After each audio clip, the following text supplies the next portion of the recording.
अयोध्येत होणाऱ्या रामप्रतिष्ठा सोहळ्याच्या निमित्ताने नागपूरच्या कोराडी इथं जगदंबा माता मंदिरात 6000 किलोंचा राम हलवा तयार केला जाणार आहे। नागपूरमधील प्रसिद्ध शेफ विष्णू मनोहर हे एका विशेष कढईमध्ये हा हलवा तयार करणार आहेत। त्यानंतर या हलव्याचा प्रसाद जगदंबा मातेला नैवेद्य म्हणून चढवल्यानंतर रामभक्तांमध्ये या प्रसादाचं वाटप केलं जाणार आहे।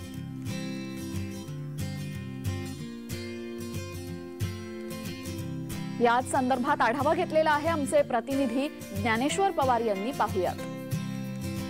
अयोध्येत होणाऱ्या राम प्राणप्रतिष्ठा सोहळ्याच्या निमित्ताने नागपूरच्या कोराडीच्या जगदंबा माता मंदिरात आपण पाहाल तर भव्य अशी विशाल कढई तयार करण्यात आली आणि यामध्ये आज 6000 किलोचा राम हलवा जो आहे तो नागपूरचे प्रसिद्ध शेफ विष्णू मनोहर यांच्या हाताने तयार केला जाणार आहे। भाजपचे प्रदेशाध्यक्ष चंद्रशेखर बावनकुळे या कार्यक्रमाला उपस्थित असतील आणि ठीक 12 वाजता जगदंबा मातेची आरती करून या हलव्याचा प्रसाद जो आहे चढवला जाणार आहे। त्यानंतर भक्तांमध्ये हा प्रसाद वाटला जाणार आहे।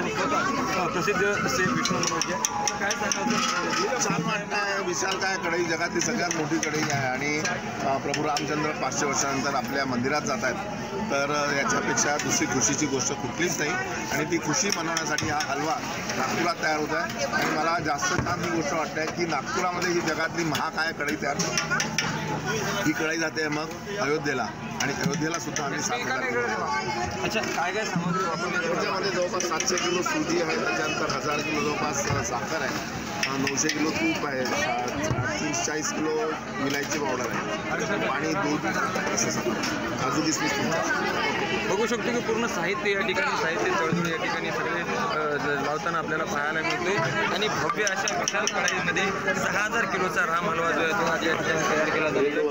आता या ठिकाणी थोड्याच वेळामध्ये राज्याचे उपमुख्यमंत्री देवेंद्र फडणवीस जे आहेत ते या ठिकाणी उपस्थित असणार आहे आणि त्याचनंतर भाजपचे प्रदेशाध्यक्ष देखील हजेरी लावतील आणि त्यानंतर 12 वाजता जगदंबा मातेची आरती झाल्यानंतर जगदंबा मातेला प्रसाद चढवले आणि त्यानंतर हा राम हलवा वाटला जाणार आहे। जय महाराष्ट्र।